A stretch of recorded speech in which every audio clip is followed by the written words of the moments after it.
What's going on, everyone? Welcome back to the show. So today we're going to talk about Social Security and how payments go out, because I think this is important for us to understand in order to know what will happen if we go into a default. So right now, just to give you an update when it comes to default, things are looking better. It looks like politicians are getting their act together, and it looks like they're going to be able to get something passed before the beginning of June. However, there are no guarantees, and so that's why I still want to focus on how payments go out to Social Security. So that's what we're going to talk about in this video. But first off, if you guys can do me a favor, please like the video, subscribe to the channel, hit that little bell notification, and then click all. By clicking all, you'll get notified anytime we post a video. We do daily videos here, so by clicking the bell notification, clicking all, you should be getting updated every day. And just a reminder, please follow me on Twitter at the TEC Show Live. And also, if you are not getting notifications, let me know in the comments below. Okay, so like I said, when it comes to the negotiations, it looks like things are getting a little bit better, where at least you have the White House and Speaker McCarthy on the same page as far as not wanting to default. Before, you had the White House saying that we're not going to default, but you had Speaker McCarthy saying, look, if the White House doesn't do something, then we're going to default. And now you have both parties saying that we will not default, and I think that's a good thing, because we hadn't heard that before. We were hearing parts. We were hearing Mitch McConnell saying we're not going to default, Hakeem Jeffries saying we're not going to default, the President Biden saying we're not going to default. But you still had Speaker McCarthy saying, I don't know, we could still default if the White House doesn't meet our demands. And so now we don't hear that anymore. Now it's like, okay, what's the path forward? So we'll have to see what they come up with in the coming weeks. But I do want to show this Washington Journal podcast. It's about 5 minutes, and she's going to walk us through exactly how payments go out from the Treasury Department to the Social Security Administration. So let's go ahead and play that. Here we go. Here's your money briefing for Monday, May 15th. I'm J.R. Whalen for the Wall Street Journal. As the fight over the debt ceiling continues in Washington, the spotlight has shifted to what missing the deadline might mean for the nation's 66 million Social Security recipients. WSJ retirement reporter Ann Turgeson joins us to discuss what retirees can expect. So, Ann, help us understand some of the language here.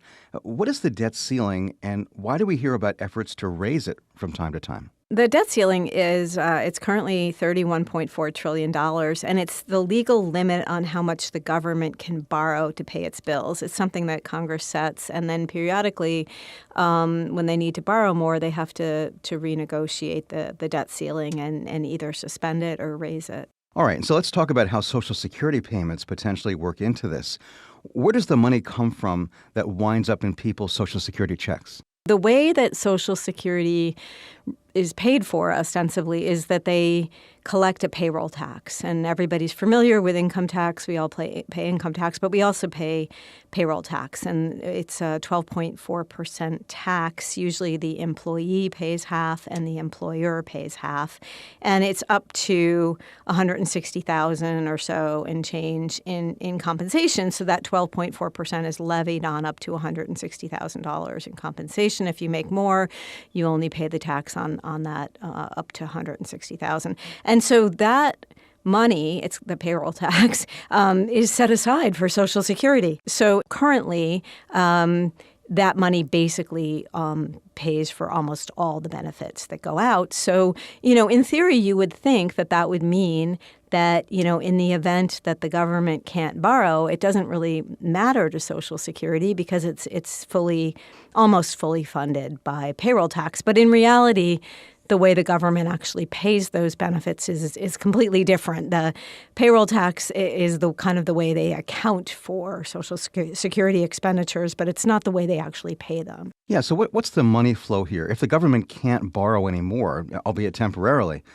how would that affect people receiving their checks? The fact that the government may be prevented from borrowing more money if they don't raise the debt ceiling would actually affect Social Security benefits, because the way that the government actually pays those benefits is it has something called a general fund, which is the Treasury Department does, which is basically sort of a massive checking account for the federal government. And so what happens is that most, if not all, of the federal government's bills flow through that account. And as income tax revenue payroll tax revenue and borrowing and other sources of funds come into the government's coffers, they flow through that general account too. So the government what they have said is that they pay their bills as they come due. So on a given day, if Social Security checks are scheduled to go out, that will be one of many bills that are in line to be paid on that particular day. And if they can't borrow, then that means that the government over the course of a year can only, without borrowing, they're only going to be taking in enough revenue to cover 80% of their bills. So that means on any given day, on average, they're only going to be able to pay 80% of the bills that they owe. So, it's possible that some things are going to be held over and delayed. Is there any Social Security money in any kind of a side account where the government could tap into it to prevent any sort of break in payments? Social Security has been actually running, for years, ran a surplus. So it built up a surplus account. It's known as the Social Security Trust Fund. And I think there's about $2.8 trillion in that account right now. Some people think that the government could actually raid that account in order to finance and pay Social Security checks if they do have a problem with the debt ceiling and cannot borrow in order to finance everything. Other people disagree. So it's really, as far as I could tell, there's no clear answer on that. Now, a moment ago, you mentioned that one scenario could be the government only can pay 80% of Social Security benefits if, in fact, there's some sort of an impasse over the debt ceiling.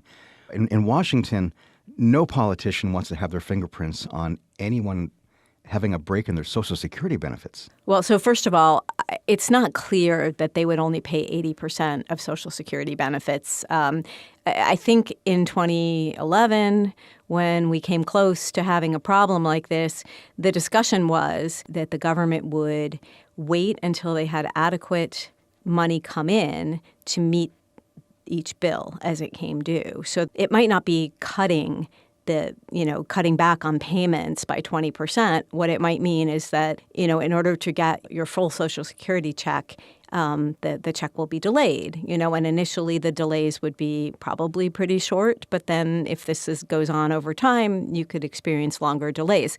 So it seems like, at least to the extent that people are speculating on this, that they're speculating there will be delays rather than cuts in benefits. So any other solutions on the table? It's very unclear what they're talking about behind closed doors, but in the past, in 1996, to breaching the debt limit, Social Security checks were coming due very soon, and Congress authorized Treasury to go out and borrow the amount needed in order to pay those Social Security checks that were coming due soon, and they exempted that additional borrowing from the debt limit. So some say Congress could do something like that. Now, that said, there was a bill introduced by a couple of House Republicans earlier this spring that would have done exactly that, but I don't think it has the support that it needs to pass. So it's unclear how they would muster the support to do that at the moment. Okay, so I think she did a really good job of explaining the whole situation when it comes to how the Treasury Department pays its bills, and Social Security is a part of that. So let's break this down just a little bit more. Just so I'm going to try to simplify this as much as possible. But basically what she is saying, and let's just look at this like a savings account, checking account. So this would be the way that you pay your bills. And let's say that you work and every month you get your paycheck. Okay, so that paycheck goes directly to your savings account. That's the way you have it set up. However, that money's coming to your savings account. So you go ahead and you write your checks and you pay your bills. And so you don't really have to wait for that money to hit your savings, because it's going to hit your savings at a certain time. Let's say it's June 1st. So June 1st, that money will be in your account. So you can start cutting your checks, and there's a little bit of a delay. So you might be able to cut your checks a little bit before June 1st. And so you're not waiting for that money to get there. Okay, and so now explaining what the Treasury Department does. Let's say we have money in the trust fund here, and then we also have the Social Security Administration.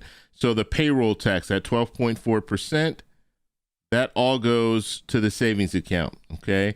Now, the Treasury Department, because they have these two banks, they have the general fund and then they have the money that's going directly to the Social Security Administration. What they will do is the Treasury Department will say, okay, you know what? We know that money will go to the Social Security Administration, so we can go ahead and just pay out through the general fund because we know that money's coming and we can offset it once it gets there. Then we can if there is a situation like this, we can go ahead and take the money from the savings and put it back into the general fund because all they're doing is they're doing a swap. And so since they know that money's coming, they know that payroll tax is coming, that 12.4%, they can already send the checks out. So they don't have to wait is what I'm saying. It's the quickest way possible because if you have to wait for the payroll tax, all that money to settle in the savings account, at that point, then you can cut the check, but it takes a little bit longer. If you already know, just like I said, if you already know that money's coming into your bank account and you need to pay your bills, you can cut those checks and send them out the same day that that money is supposed to hit that account. You don't have to wait for it to post. You can send it a little bit early. You don't even have to send it the same day. You can send it a day or two before because you know generally when it comes to banks, there's a little bit of a lag period there. So what the Treasury Department will do is they'll go ahead and send those checks out. They can send the checks out on June 1st. But the problem the Treasury Department will have if we default is that we might have money going to Social Security and that money's already set aside. However, what about all the rest of the bills? And so the Treasury Department, not only are they paying for Social Security, but they're also paying for a variety of different things. And so now when they're cutting all those checks, they can't just say, okay, well, we're going to just cut checks for Social Security because the money hasn't settled in the savings yet, and they have to make other payments. And so that's the delay that they're talking about here. They'll have to wait until all that money settles into the savings account or the Social Security Administration account, the trust funds. They'll have to wait till that money settles, and then they can take that money and go ahead. And they'll have to, in this situation, they'll have to just not even send anything to checking, but just go straight from the Social Security Administration to the beneficiaries. So that's how they would have to work around, but it's going to take a little bit more time in order for them to do that because like we're saying here, this checking account, this general fund that's the Treasury Department has, they have to pay all their bills. They're not just paying for the Social Security benefits, they're paying everything. And so right now, the quickest path is just to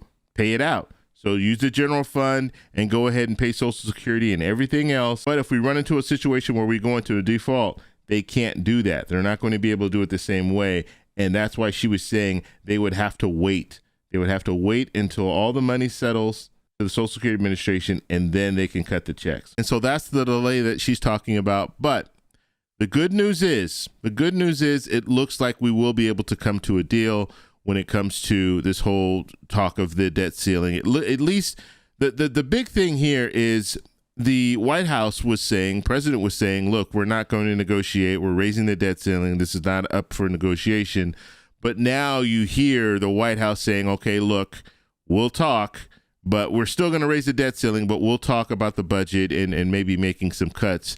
And so we'll just have to see what those cuts are. But before, the White House was saying we're not negotiating at all when it comes to the debt ceiling, which I think they're still sticking to that. They're not negotiating when it comes to the debt ceiling. They're actually just negotiating this whole budget. And once they get the agreement when it comes to moving forward with the budget, then they'll automatically raise the debt ceiling. So that is where we are right now. And so it doesn't look like this will come into play, but I just wanted to show you guys this is how a delay could potentially happen in the future if they can't come together and raise the debt ceiling. So I want to know what you guys think, so let me know down below. If you like this video, please give me a thumbs up.